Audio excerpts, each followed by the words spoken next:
अस्सलाम वालेकुम वरहमतुल्लाह। Welcome to this video lecture. आज के लेक्चर में हम पढ़ने जा रहे हैं जहां तक हमने लास्ट लेक्चर में पढ़ा था उससे आगे पढ़ेंगे। हम लास्ट लेक्चर में हम पढ़ रहे थे स्टेट्स ऑफ मैटर में इंटरमॉलिक्यूलर फोर्सेस। अब वहां पे हमने कहा था इंटरमॉलिक्यूलर फोर्सेस डिफरेंट टाइप्स के होते हैं, जिनमें फिर हमने कुछ को नाम दिया था। वहां पे वैन डर वाल्स फोर्सेस भी, और उन वैन डर वाल्स फोर्सेस में हमने लास्ट टाइप वहां पे पढ़ा था जिसको हमने नाम दिया था लंदन फोर्सेस। तो आज के लेक्चर में एक तो हम पढ़ेंगे कौन कौन से फैक्टर्स हैं जो लंदन फोर्सेस को इफेक्ट करते हैं। उसके बाद हम स्टार्ट करेंगे गैसियस स्टेट और फिर देखेंगे मेजरेबल प्रॉपर्टीज ऑफ गैसेस। तो स्टार्ट में सबसे पहले हम यहाँ पे देखेंगे factors affecting the strength of London forces. ठीक है, अब जो लंदन फोर्सेस हैं, लंदन फोर्सेस को हमने एक और नाम दिया था। आपको पता है हमने कहा था लंदन फोर्सेस जो हैं, लंदन फोर्सेस, इनको हमने नाम दिया था एक और नाम instantaneous dipole, instantaneous dipole, induced dipole, instantaneous dipole, induced dipole interactions, instantaneous dipole, induced dipole interactions, या इनको हमने ये भी कहा था, इनको हम कहते हैं डिस्पर्शन फोर्सेस, डिस्पर्शन फोर्सेस। और उस प्रीवियस लेक्चर में हमने कहा था जो लंदन फोर्सेस जो होते हैं ये ओरिजिनेट होते हैं between two non polar molecules. अगर दो नॉन पोलर मॉलिक्यूल्स होंगे तो उनमें जो फोर्सेस हैं उनमें सिर्फ एक ही फोर्स हो सकता है, उनमें बाकी फोर्सेस नहीं, डाइपोल डाइपोल फोर्सेस नहीं है, आयोन डाइपोल फोर्सेस नहीं है, उसमें सिर्फ एक फोर्स हो सकता है। वो कौन सा होगा? वहां पे लंदन फोर्स। अब जो लंदन फोर्सेस हैं इसमें आपने कहा था पहले एक मॉलिक्यूल में डाइपोल इंस्टेंटेनियसली क्रिएट हो जाता है एक स्मॉलर पीरियड ऑफ टाइम के लिए, उसके बाद फिर दूसरे मॉलिक्यूल में वो इंड्यूस करता है डाइपोल, फिर उन अपोजिट एंड्स के बीच में वहां पे डेवलप होती है इंटरैक्शन जिसको आपने नाम दिया था instantaneous dipole, induced dipole interactions.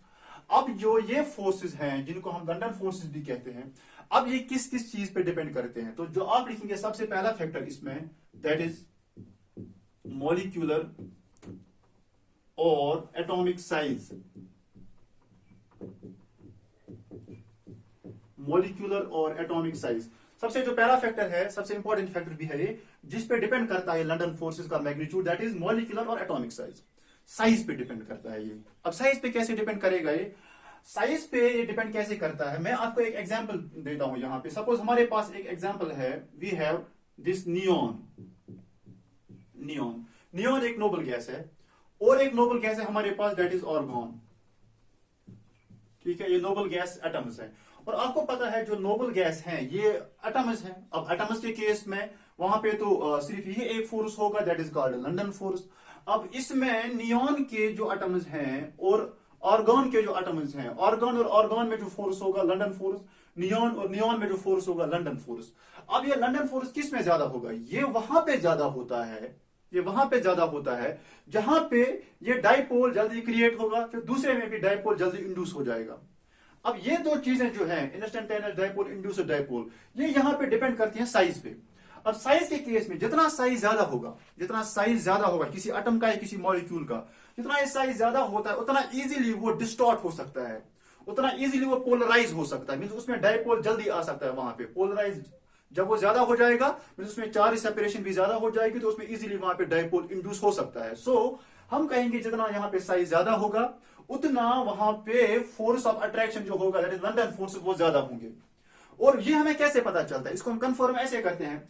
आपको पता है पीरियोडिक टेबल में, जब आपने 10th में भी पढ़ा होगा, जब हम आते हैं फ्रॉम टॉप टू बॉटम किसी भी ग्रुप में, फ्रॉम टॉप टू बॉटम जब हम आते हैं, जो साइज है वो इंक्रीज हो जाता है। और आर्गन का जो साइज है, आर्गन का साइज हमेशा नियॉन से क्या होता है? ज्यादा। बिकॉज अगर आप देखोगे पीरियोडिक टेबल में यहाँ पे है नियॉन, हीलियम के बाद नियॉन, नियॉन के बाद क्या होता है? आर्गन। सो आर्गन का साइज नियॉन से होता है ज्यादा। अब अगर आर्गन का साइज ज्यादा है तो उस केस में यहाँ पे जो लंदन फोर्सेस होंगे वो ज्यादा होंगे। जब लंदन फोर्सेस ज्यादा होंगी मींस फोर्स ऑफ अट्रैक्शन वहां पे ज्यादा है, उसकी वजह से हम देखते हैं जो इसका बॉइलिंग पॉइंट है, जो इसका बॉइलिंग पॉइंट होता है वो ज्यादा होता है as compare to boiling point of neon. So we say boiling point जो होता है नियॉन का, boiling point of neon, it is less than boiling point of argon. और आपको मैंने बोला था बॉइलिंग पॉइंट का मतलब होता है ये एक फिक्स्ड टेम्परेचर होता है जहां पे एक सबस्टेंस जो है वो कन्वर्ट हो जाता है from liquid state to its gaseous state. तो जितना वो फोर्स ऑफ अट्रैक्शन ज्यादा होगा उतना आपको ज्यादा टेम्परेचर देना है उसको कन्वर्ट करने के लिए, मींस बॉइलिंग पॉइंट वहां पे क्या होगा? ज्यादा। और हमने देखा है आर्गन का बॉइलिंग पॉइंट ज्यादा है एज कंपेयर टू नियॉन। इसका मतलब ये हुआ इसमें फोर्स ऑफ अट्रैक्शन ज्यादा है, और वो फोर्स आपको पता है लंदन फोर्सेस होते हैं। सो तो आप यहां पे निकालोगे कंक्लूजन, जो लंदन फोर्सेस होते हैं, लंदन फोर्सेस ये डिपेंड करता है साइज पे।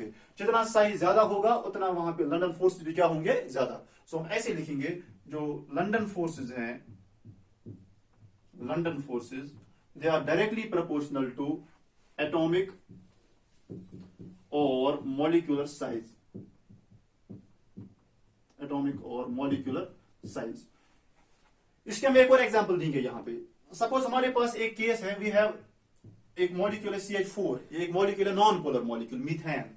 We have one more molecule SiH4, इसको हम कहते हैं silane, and we have one more molecule GeH4, जिसको हम नाम देते हैं जर्मेन। ठीक है, methane, साइलेन and Germain.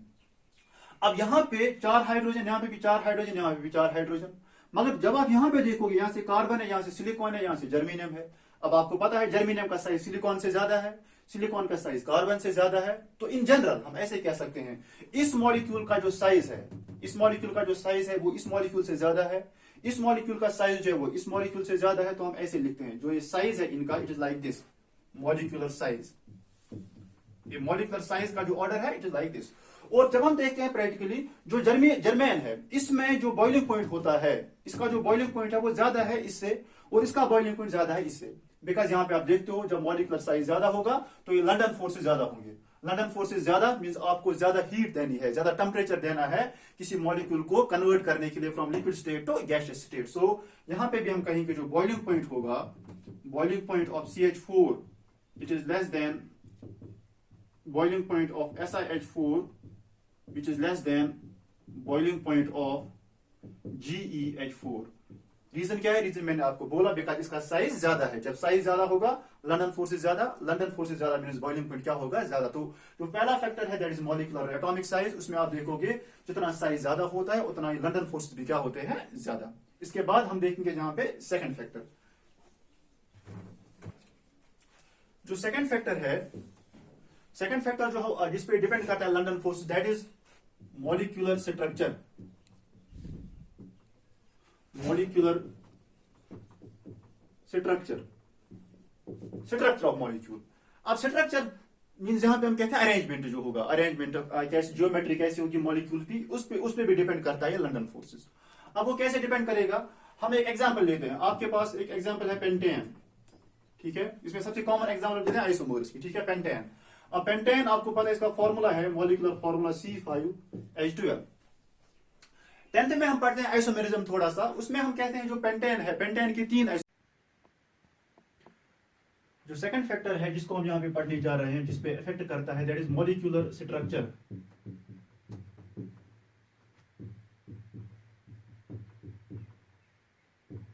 Molecular structure, molecular structure. अब मॉलिक्यूलर स्ट्रक्चर पे कैसे ये डिपेंड करते हैं लंदन फोर्सेस, इसके लिए हम यहाँ पे एग्जांपल लेंगे उन मॉलिक्यूल्स की जहां पे जो मॉलिक्यूलर साइज होगा, साइज का मतलब यहाँ पे जहां पे मॉलिक्यूलर जो मास होगा, उनका मास उनका सेम होगा, लेकिन उनका स्ट्रक्चर वहां पे, उनकी ज्योमेट्री अलग होगी। सपोज हम यहाँ पे एग्जांपल लेते हैं आइसोमर्स, आइसोमर्स ऑफ पेंटेन,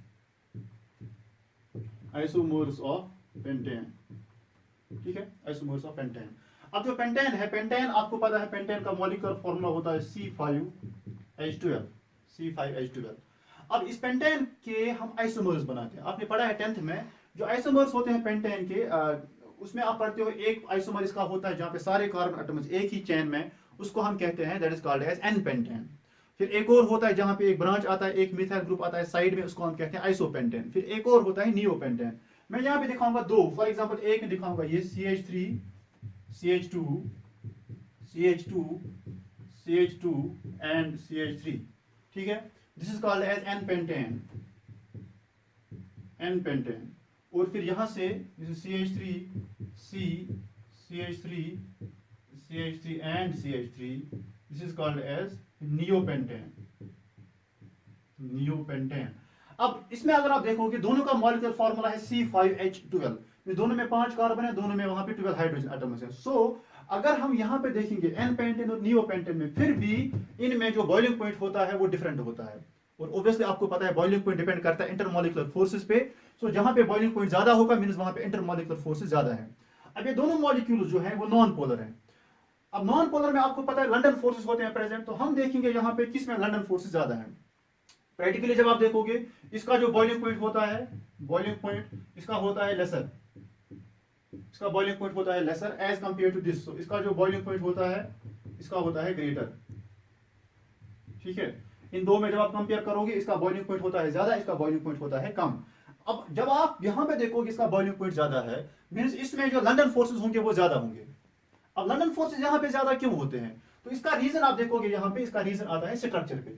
यहां पे जो सारे कार्बन एटम्स हैं वो कुछ ऐसे अरेंज होते हैं, सपोज दिस इज CH3, फिर यहाँ पे CH2, ये जिगजैग स्ट्रक्चर होता है कुछ इसका, this is CH2, CH3 and CH2 and CH3, ठीक है। यहाँ पे CH3, ये आपका बन गया यहाँ पे, दिस इज एन पेंटेन। और यहाँ पे जो ये वाला मॉलिक्यूल है इसमें कुछ ऐसे है, this is CH3C, CH3, CH3 and CH3।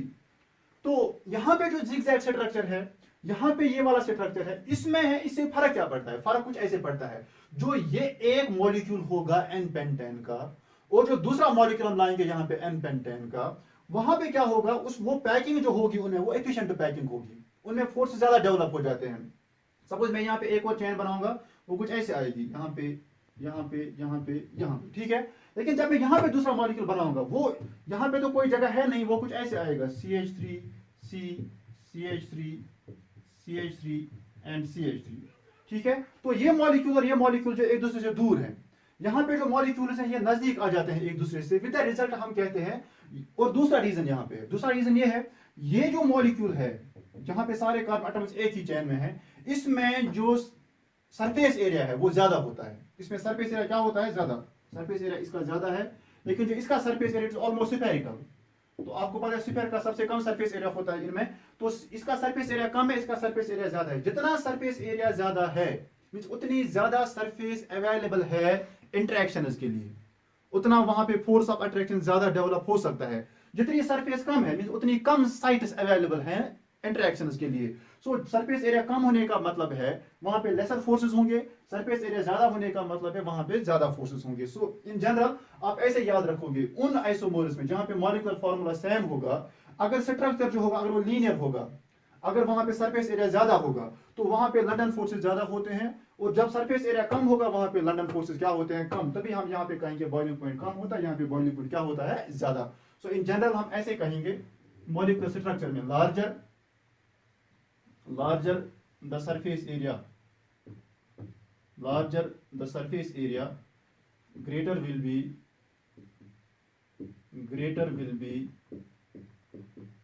the magnitude of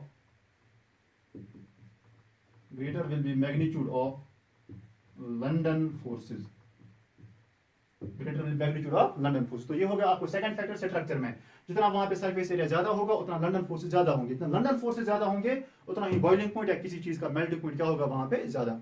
उसके बाद हम आते हैं थर्ड फैक्टर पे, दैट इज, सो अब आता है यहाँ पे third factor, that is temperature.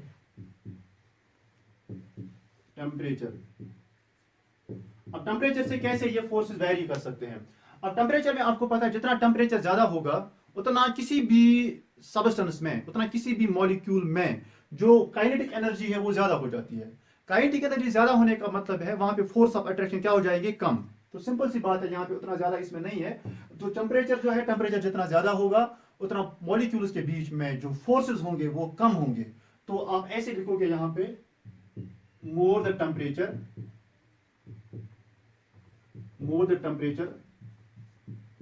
lesser will be the magnitude of London forces। तो जितना टेम्परेचर ज्यादा उतना लंडन फोर्सेस कम होंगे। रीजन मैंने आपको बोला, बिकॉज टेम्परेचर के इंक्रीज करने से काइनेटिक एनर्जी इंक्रीज हो जाएगी। काइनेटिक एनर्जी इंक्रीज का मतलब मॉलिक्यूल्स में मोशन ज्यादा होगी, मोशन ज्यादा होगी मींस फोर्स ऑफ अट्रैक्शन क्या होगा वहां पे, कम। उसके बाद यहीं पे एक फैक्टर है, दैट इज प्रेशर। अब प्रेशर जो है, प्रेशर पे कैसे ये डिपेंड करते हैं लंडन फोर्सेस। इसमें आपको पता है जितना हम प्रेशर इंक्रीज करेंगे, जितना हम फोर्स किसी चीज पे इंक्रीज करेंगे, फोर्स पर यूनिट एरिया, तो आपको पता है उससे मॉलिक्यूल्स नजदीक आएंगे। जितना वो मॉलिक्यूल नजदीक आएंगे उतना उनके बीच में अट्रैक्टिव फोर्सेस क्या हो जाएंगे वहां पे ज्यादा। सो हम यहाँ पे कहेंगे प्रेशर लंडन फोर्स को कैसे चेंज कर सकता है, जितना प्रेशर ज्यादा होगा मॉलिक्यूल नजदीक होंगे, मॉलिक्यूल नजदीक होंगे मीन लंडन फोर्सेस भी क्या होंगे ज्यादा। सो हम ऐसे कहेंगे higher the pressure higher the pressure higher will be the magnitude of London forces। Means अगर प्रेशर लो होगा, लो प्रेशर पे ये फोर्सेस बहुत कम होते हैं, जितना ही प्रेशर ज्यादा होगा उतना ही फोर्सेस क्या होंगे ज्यादा। सो ये दो फैक्टर जो है टेम्परेचर और प्रेशर, उस पे इतना मतलब हम डिस्कस नहीं करते हैं लंदन फोर्सेस का। लंदन फोर्सेस जब हम देखते हैं ज्यादा हम वहां पे दो चीजों का ख्याल रखते हैं, एक हम देखते हैं वहां पे मॉलिक्यूलर स्ट्रक्चर का, और दूसरा हम किसका देखते हैं वहां पे साइज का। तो वहां पे आपने देखा तो 4 फैक्टर्स टोटल में है। एक तो नंबर 1 पे आपने देखा था वहां पे साइज, जितना साइज ज्यादा होगा लंदन फोर्सेस ज्यादा। सेकंड फिर आपने देखा था वहां पे मॉलिक्यूलर स्ट्रक्चर, जितना स्ट्रक्चर में जितना सरफेस एरिया अवेलेबल ज्यादा होगा उतना लंदन फोर्सेस ज्यादा होंगे। फिर थर्ड आपने देखा टेम्परेचर, टेम्परेचर ज्यादा होगा लंदन फोर्सेस कम होंगे। और फोर्थ आपने देखा प्रेशर, प्रेशर ज्यादा होगा तो लंदन फोर्सेस क्या होंगे वहां पे ज्यादा। So this was all about the factors affecting the strength of London forces। अब जो हम यहाँ पे पढ़ने जा रहे हैं, मैंने आपको पहले ही कहा इस यूनिट का नाम है states of matter.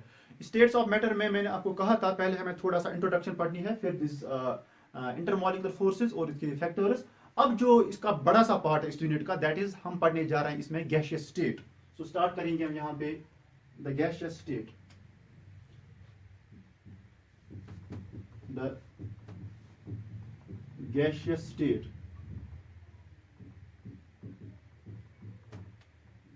The gaseous state. अब गैसियस स्टेट जो है आपको मैंने कहा था उस टाइम मैटर जो है, मैटर एग्जिस्ट करता है नॉर्मल कंडीशन में 3 स्टेट्स में, solid state, liquid state and gaseous state.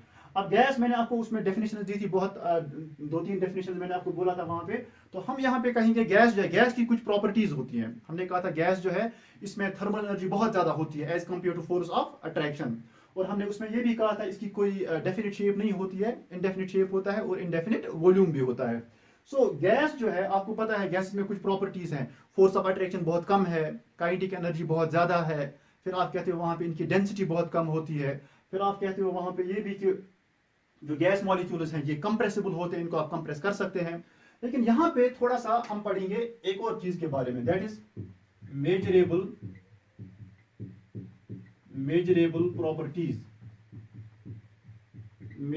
Properties of gases.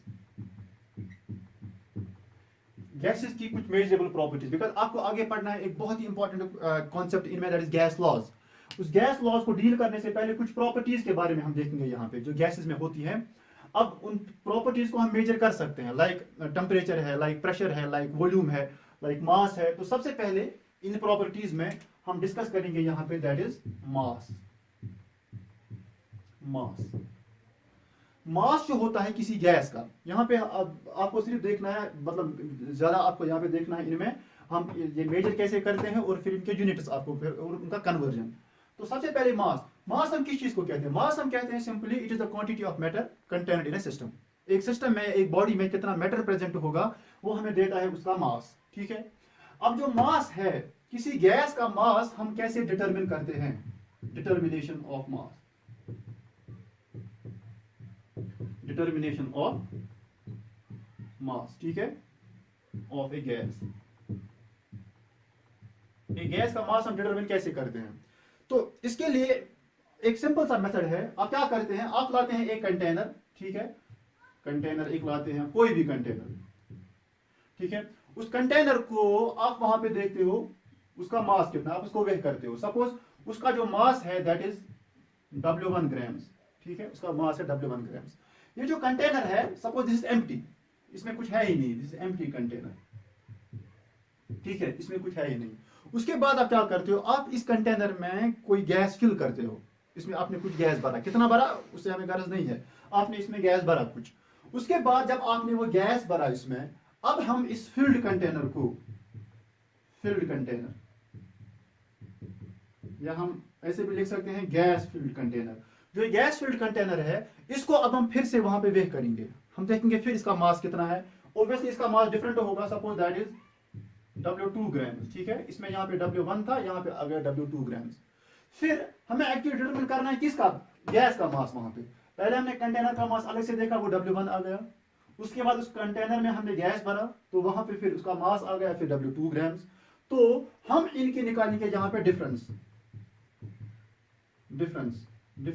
यहाँ पे जो फिल्ड कंटेनर है इसका मास है W2, ठीक है, और जो एम्प्टी कंटेनर उसका मास है W1।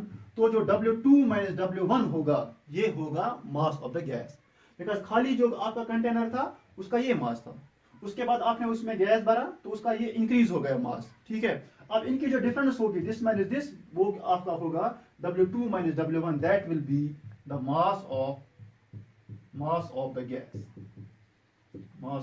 गैस। एग्जाम्पल में इसको ऐसे भी कह सकता हूं, अगर हमारे पास एक कंटेनर है उसका मास है सपोज कुछ भी हम कहेंगे, सपोज 10 ग्राम्स है उसका मास, उसमें फिर हमने गैस भरा, सपोज उसका मास आ गया 15 ग्राम्स। सो 15 में से 10 को आप सब्ट्रैक्ट करोगे तो 5 ग्राम्स होगा मास ऑफ द गैस।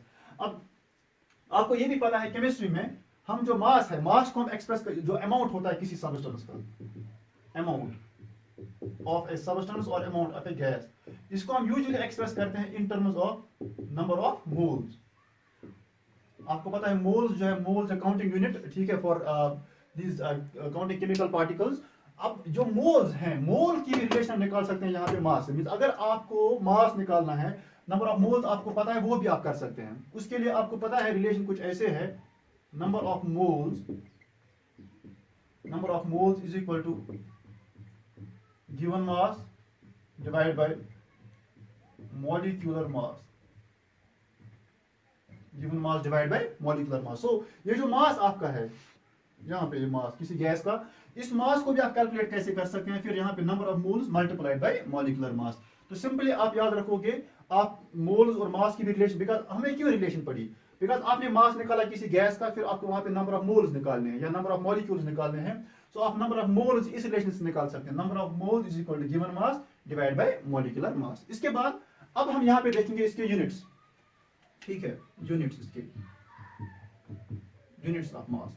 और आपको पता होना चाहिए, काफी बेसिक चीज है ये, जो ऐसा यूनिट होता है मास का, ऐसा unit of mass that is kilogram, ठीक है।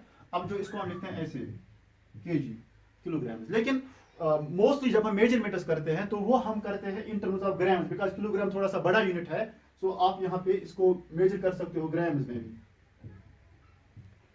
भी, और आपको पता है जो 1 किलोग्राम है it is equal to 1000 grams, या इसको हम ऐसे लिखते हैं 1 kg is equal to 10 raised power 3 grams. तो मास का जो यूनिट होता है क्या क्या है, सबसे पहले जो मास का यूनिट है, जो ऐसा यूनिट है दैट इज किलोग्राम, ठीक है। उसके बाद ऐसे भी है, हम ग्राम्स में भी इसको कभी कभी मेजर करते हैं, और उसमें अगर रिलेशन है तो वो that is 1 kg is equal to 10 raised power 3 gram. तो ये हो गया मास, और इसको हम डिटरमिन कैसे करते हैं। इसके बाद है सेकंड, दैट इज वॉल्यूम। जो सेकंड यहाँ पे मेजरेबल प्रॉपर्टी जिसको हम यहाँ पे डिस्कस करने जा रहे हैं, that is volume of gas. आप सबको पता है वॉल्यूम हम कैसे डिफाइन करते हैं। वॉल्यूम एक्चुअली होता है स्पेस ऑक्यूपाइड बाय सब्सटेंस। अब जो गैस है, गैस का जो वॉल्यूम है हम कैसे निकालते हैं, ये एक बहुत बेसिक चीज है। ये आपने पढ़ा होगा 9th से ही, कि जो गैस है इसका वॉल्यूम जो है होता है इनडेफिनिट। अब अगर गैस का वॉल्यूम इनडेफिनिट है, मतलब ये हुआ जिस कंटेनर में आप गैस को वहां पे डालोगे, जिस कंटेनर में आप गैस को लोगे, जितना उस कंटेनर का अवेलेबल वॉल्यूम होगा, जितना उस गैस को वॉल्यूम मिलेगा, उतना वो गैस ऑक्यूपाई करेगा वॉल्यूम। अगर कंटेनर जो है जितना उसमें वॉल्यूम होगा, चाहे इतना कंटेनर होगा, गैस उतना वॉल्यूम वहां पे लेगा, उतनी स्पेस पूरी वो फिल करेगा। अगर बड़ा सा कंटेनर होगा, उसमें आप गैस लोगे, जितना वो कंटेनर बड़ा होगा, जितना उसमें वॉल्यूम अवेलेबल होगा, उतना वो गैस उसको वॉल्यूम ऑक्यूपाई करेगा वहां पे। तो सिंपली हम क्या कहेंगे, फिर हम ऐसे कह सकते हैं, फिर जितना कंटेनर का वॉल्यूम होगा, उतना ही गैस का भी वॉल्यूम होता है उस टाइम, ठीक है। सपोज मैंने एक कंटेनर लिया, ठीक है, एक क्लोज कंटेनर है, इसमें मैंने कोई, सपोज इस कंटेनर की जो कैपेसिटी है, सपोज इट इज 2 लीटर्स, इसकी कैपेसिटी, इसका वॉल्यूम जो है वो 2 लीटर्स है, और ये सारा वॉल्यूम, इसमें कुछ है ही नहीं। तो जब मैं इसमें गैस फिल करूंगा, जब मैं इसमें गैस फिल करूंगा तो जो गैस है वो पूरा वॉल्यूम ऑक्यूपाई करेगा। इसका मतलब इस टाइम गैस का वॉल्यूम कितना होगा, 2 लीटर्स। अब एक और केस है, सपोज मैं ऐसे लेता हूं ये कंटेनर, सपोज इस कंटेनर का जो वॉल्यूम है इट इज 1 लीटर। अब जब मैं इसमें गैस फिल करूंगा यहाँ पे, तो गैस जो है वो सारा वॉल्यूम ऑक्यूपाई करेगा, और इसका मतलब इसका वॉल्यूम उस टाइम क्या होगा, 1 लीटर। सिंपली आप याद रखो कि वॉल्यूम ऑफ गैस जो है, volume of gas is equal to, it can be determined by simply calculating the volume of the container. It is equal to the volume of the container, volume of the container in which it is kept, equal to the volume of the container in which it is kept. Because आपको पता है gas जो है वो सारा volume, सारे container को वहां पे फिल कर, सारी स्पेस ऑक्यूपाई करता है। तो जितना कंटेनर का वॉल्यूम होगा उतना ही वहां पे क्या होगा, गैस का भी वॉल्यूम। अब इसके जो यूनिट्स हैं, गैस के यूनिट्स जो है वो ऐसे हम देखते हैं, गैस के यूनिट्स जो इसका वॉल्यूम है, वॉल्यूम के यूनिट्स। अब पहले हम देखेंगे ऐसा यूनिट, ऐसा यूनिट ऑफ वॉल्यूम। ठीक है, हम डिस्कस कर रहे हैं यूनिट्स। इस यूनिट्स में सबसे पहले हम देखेंगे ऐसा यूनिट ऑफ वॉल्यूम, और ऐसा यूनिट जो होता है वॉल्यूम का, it is cubic metre, cubic metre. ठीक है, क्यूबिक मीटर, क्यूबिक मीटर होता है ऐसा यूनिट किसका, वॉल्यूम का। क्यूबिक मीटर का मतलब है आप एक क्यूब लेंगे, ठीक है, उस क्यूब में जो उसके साइड्स हैं, उसके तीनों साइड्स, उसके तीनों डायमेंशन जो है, उसका जो वहां पे उसकी लेंथ जो है वहां पे दैट इज 1 मीटर। उसकी लेंथ भी 1 मीटर है, उसकी हाइट जो है वो 1 मीटर है, और उसका जो वहां पे ब्रेडथ है वो भी 1 मीटर। आपको क्यूब में वो सारे बराबर होते हैं। सो वो क्यूब जिसमें वहां पे 1 मीटर होगी, उसकी लेंथ भी, उसकी ब्रेडथ भी, उसकी हाइट भी, तो वहां पे उसका जो वॉल्यूम होगा, उसको हम कहते हैं क्यूबिक मीटर, उसको हम कहते हैं क्यूबिक मीटर। और आप याद रखोगे जो वॉल्यूम होता है इसका जो ऐसा यूनिट है वो भी वही क्यूबिक मीटर होता है। क्यूबिक मीटर इज द ऐसा यूनिट ऑफ वॉल्यूम। लेकिन ये जो क्यूबिक मीटर है, ये थोड़ा सा बड़ा यूनिट होता है वॉल्यूम का। हम फिर और यूनिट इसके वॉल्यूम के मतलब यूज करते हैं अपनी कैलकुलेशंस में। एक कॉमन यूनिट है वहां पे वॉल्यूम का, अदर यूनिट्स में एक कॉमन यूनिट है, दैट इज लीटर।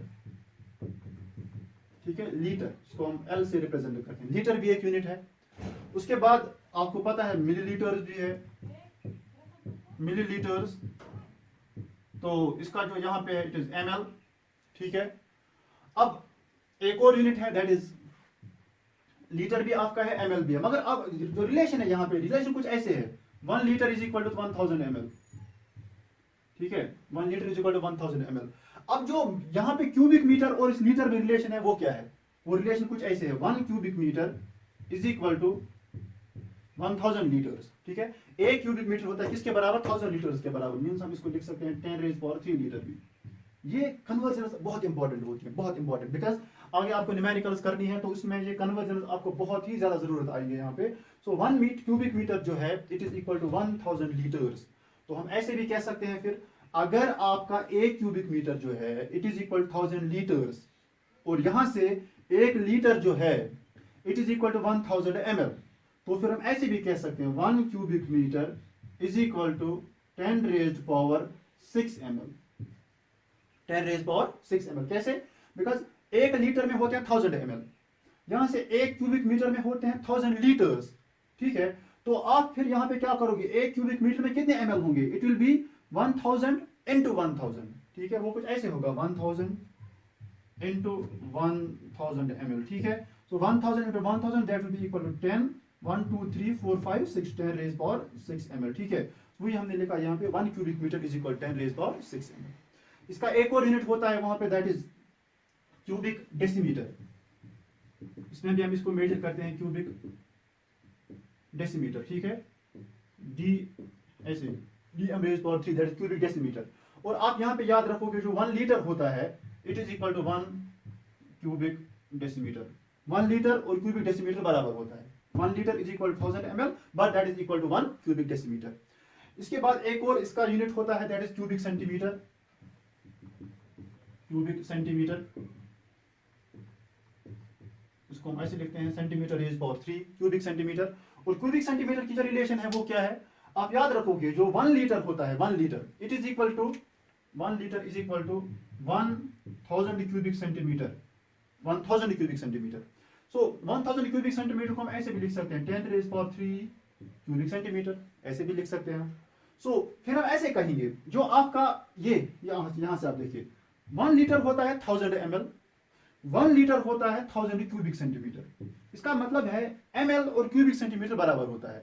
सो हम ऐसे ऐसे भी लिख सकते हैं 1 ml is equal to 1 cubic centimetre. ठीक है, तो अगर आप इन डिफरेंट रिलेशंस को फिर कन्वर्ट कर सकते हैं, लीटर को आप कन्वर्ट कर सकते हैं ml में, इसको आप कन्वर्ट कर सकते हैं यहाँ पे क्यूबिक सेंटीमीटर में, फिर आप क्यूबिक मीटर को कन्वर्ट कर सकते हैं ml में। तो ये डिफरेंट रिलेशंस हैं जिससे आप फिर वॉल्यूम को कन्वर्ट कर सकते हैं एक यूनिट से दूसरे यूनिट में। तो लेकिन इसके लिए आपको याद रखना है जो ऐसा यूनिट है वो है क्यूबिक मीटर और बाकी सारे इसके क्या है अदर यूनिट से। ठीक है, नाउ इसके बाद आती है थर्ड प्रॉपर्टी, वो हम देखेंगे यहाँ पे।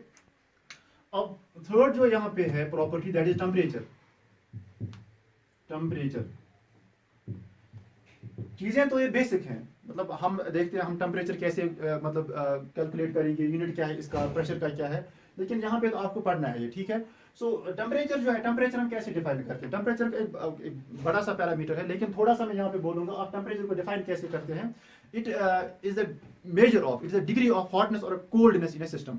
एक बॉडी जो है वो कितनी हॉट है कितनी कोल्ड है, उसमें कितना एक्सटेंट है हॉटनेस का या कोल्डनेस का, वो हमें पता चलता है किससे? टेम्परेचर से। इस टेम्परेचर को हम रिप्रेजेंट करते हैं बाय T। ठीक है, तो टेम्परेचर क्या है? Simply it is the degree of hotness और कोल्डनेस, कोल्डनेस और hotness of a body, hotness और कोल्डनेस ऑफ ए बॉडी। अब जो टेम्परेचर है ये हमें एक और चीज दिखाता है वहां पे, एवरेज काइनेटिक एनर्जी। जितना टेम्परेचर ज्यादा होता है मींस काइनेटिक एनर्जी क्या होती है? ज्यादा। सो इसका जो यूनिट है टेम्परेचर का, जो यूनिट है यूनिट ऑफ टेम्परेचर, ठीक है, सबसे पहले इसका ऐसा यूनिट, यूनिट्स में ऐसा यूनिट जो है आप सबको पता है दैट इज केल्विन।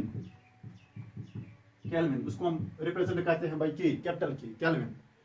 सो इसकी एक और स्केल है अदर यूनिट्स में, आप याद रखोगे अदर यूनिट्स में इसकी एक और स्केल है सेल्सियस स्केल।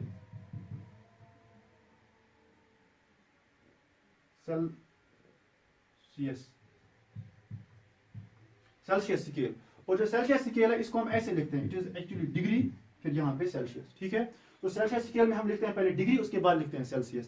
केल्विन में आप डिग्री यूज नहीं करते हो, और सेल्सियस में आप डिग्री यूज करते हो, तो आप लिखते हो 25 डिग्री सेल्सियस, 30 डिग्री सेल्सियस। लेकिन जब आपको केल्विन में लिखना होगा आप लिखते हो फॉर एग्जांपल 290 केल्विन, वहां पे आप 290 डिग्री केल्विन यूज नहीं करते हैं। इसके बाद एक और स्केल है that is called as Fahrenheit scale. Fahrenheit scale, और फ़ारेनहाइट स्केल को हम रिप्रेजेंट करते हैं F, और यहाँ पे भी हम यूज क्या करते हैं? Degree, degree Fahrenheit, 102.6 degree Fahrenheit. तो ये तीन स्केल्स हैं, ये तीन यूनिट्स हैं टेम्परेचर के। एक को हम कहते हैं केल्विन, दूसरा हम कहते हैं सेल्सियस, और थर्ड को हम क्या कहते हैं? फ़ारेनहाइट। अब इनका जो कन्वर्जन है, इनको आप कन्वर्ट कैसे करते हैं? तो आप इसके लिए याद रखोगे कन्वर्जन में ऐसे, temperature at kelvin scale, temperature at kelvin scale. अगर आपको सेल्सियस में दिया हुआ है, आपको निकालना है केल्विन स्केल में, that is equal to temperature at Celsius scale plus, अब आप सबको पता है इसको हम ऐड करते हैं कुछ, और ऐड हम इसको करते हैं 273। तो हम लिखते हैं यहाँ पे T kelvin is equal to T degree Celsius plus 273। तो ये बनती है पहली रिलेशन। ठीक है, उसके बाद एक और रिलेशन है, आप सेल्सियस और फ़ारेनहाइट को कैसे कन्वर्ट करते हैं? उसके लिए रिलेशन ऐसे है, second relation Celsius and Fahrenheit relation, Celsius and Fahrenheit. इसमें रिलेशन ऐसे है, C divide by 100, C by 100 जो है it is equal to F minus 32 divide by 180। ठीक है, ये रिलेशन है बिटवीन सेल्सियस एंड फ़ारेनहाइट। तो अगर यहाँ पे degree Celsius and this is degree Fahrenheit, तो अगर आपको सेल्सियस में टेम्परेचर दिया हुआ आप उसको फ़ारेनहाइट में कन्वर्ट कर सकते हैं, अगर आपको फ़ारेनहाइट में दिया आप उसको आराम से सेल्सियस में कन्वर्ट कर सकते हैं। So this was all about temperature and different units of temperature. अब इसके बाद लास्ट जो प्रॉपर्टी है that is pressure of A gas. जो फोर्थ प्रॉपर्टी है that is pressure, pressure of A gas, pressure of A gas. अब pressure आपको पता है, प्रेशर हम कैसे डिफाइन करते हैं? प्रेशर एक्चुअली हम डिफाइन करते हैं, it is the force acting on a unit area of a body, force acting per unit area of a body. तो हम कहते हैं प्रेशर जो है it is force on unit area of a body. हम इसकी रिलेशन पे ऐसे लिखते हैं, P is equal to F divide by A. यहाँ पे P जो है इट इज प्रेशर, F जो है फोर्स, A क्या है यहाँ पे एरिया। अब जो प्रेशर किसी गैस का है, अब गैस जो है, गैस का प्रेशर हम कैसे मेजर करते हैं? इसके लिए पहले मैं आपको बोलूंगा जो इंस्ट्रूमेंट जिससे हम मेजर करते हैं प्रेशर ऑफ ए गैस। अब यहाँ पे जो प्रेशर है वो दो टाइप्स के होते हैं। एक होता है atmospheric pressure, atmospheric pressure, atmospheric pressure, और उसको हम मेजर करते हैं बाय बैरोमीटर, बैरोमीटर। और दूसरा होता है कोई भी प्रेशर जो जैसे गैस का भी प्रेशर है, तो जो वो प्रेशर होता है other than atmospheric pressure that is measured by manometer, manometer. अब जो गैस का प्रेशर है वो कैसे आता है वो आपने पढ़ा होगा, इस यूनिट में भी आप आगे पढ़ने वाले हैं, पहले भी पढ़ा होगा। जो गैस है जब किसी कंटेनर में प्रेजेंट होता है, आपको मैंने बोला है जो गैस है, गैस मॉलिक्यूल्स के बीच में नेग्लिजिबल फोर्स ऑफ अट्रैक्शन होता है, बहुत कम। तो उसकी वजह से इनकी जो काइनेटिक एनर्जी है वो बहुत ज्यादा होती है। गैस मॉलिक्यूल यहां से भी जा सकता है, यहां से भी जा सकता है, यहां से भी जा सकता है। तो उसके दौरान जो ये मूवमेंट होती है इनकी, इस मूवमेंट के दौरान ये कोलाइड करते हैं एक दूसरे के साथ, and also with the walls of the container, with the walls of the container. ये इंपॉर्टेंट है, कोलिजन ये करते हैं। अब ये कोलिजन एक दूसरे के साथ भी करते हैं, कंटेनर के वॉल्स के साथ भी करते हैं। तो जब ये कंटेनर के वॉल्स के साथ कोलिजन करते हैं, कोलाइड करते हैं इनको, तो ये इस पे जब हिट करते हैं इस वॉल पे, तो इस पे फोर्स एक्सर्ट करते हैं। और सिंपल सी बात है, जब ये इस पे फोर्स एक्सर्ट करेंगे उस यूनिट एरिया पे, कितना ये फोर्स एक्सर्ट करेंगे, that will be the pressure of that gas. तो प्रेशर आता कहां से? गैस का प्रेशर आता कहां से? गैस कैसे प्रेशर एक्सर्ट करता है? Because gas molecules continuously movement में होते हैं, इनकी बहुत ज्यादा काइनेटिक एनर्जी होती है, उससे इनमें बहुत ज्यादा कोलिजन्स होते हैं एक दूसरे के साथ भी, and also with the walls of container. जब ये कंटेनर के वॉल उसको हिट करते हैं तो उस पर फोर्स एक्सर्ट करते हैं, या हम कहते हैं उस पर्टिकुलर एरिया पे वो क्या एक्सर्ट करते हैं वहां पे, that is called as pressure of that gas. ठीक है। अब इसके बाद जो यूनिट्स होते हैं इसके, units of pressure, units of pressure. सबसे पहले हम देखेंगे यहाँ पे ऐसा यूनिट, ऐसा यूनिट ऑफ प्रेशर। जो ऐसा यूनिट होता है प्रेशर का दैट इज पास्कल, पास्कल हम लिखते हैं PA। ठीक है, ऐसा यूनिट होता है प्रेशर का पास्कल। लेकिन इसमें ज्यादा हम इसको पास्कल भी कहते हैं, और ऐसे भी होता है ये न्यूटन, न्यूटन पर मीटर स्क्वायर, इसको हम ऐसे लिखते हैं न्यूटन पर मीटर स्क्वायर। ये भी होता है इसका यूनिट, पास्कल या न्यूटन पर मीटर स्क्वायर इसका ऐसा यूनिट होता है। जो बाकी यूनिट्स होते हैं, other units, other units of pressure, other units, other units में आप सबसे जो बहुत कॉमन आप यूज करते हो दैट इज, हम यूज करते हैं, इसका यूनिट होता है एटमॉस्फेयर, ATM। ठीक है, एटमॉस्फेयर, एटमॉस्फेयर। एक और यूनिट है इसका जिसमें हम इसको मेजर करते हैं, दैट इज बार। जो प्रेशर होता है इसको हम मेजर करते हैं इन टर्म्स ऑफ बार भी। ठीक है, ये भी एक यूनिट है। इसके बाद एक और यूनिट है, इसका यूनिट है यहाँ पे, दैट इज एटमॉस्फेयर भी होता है, प्रेशर भी होता है, और पास्कल भी होता है। अब फिर इसके बाद इनके कन्वर्जन्स,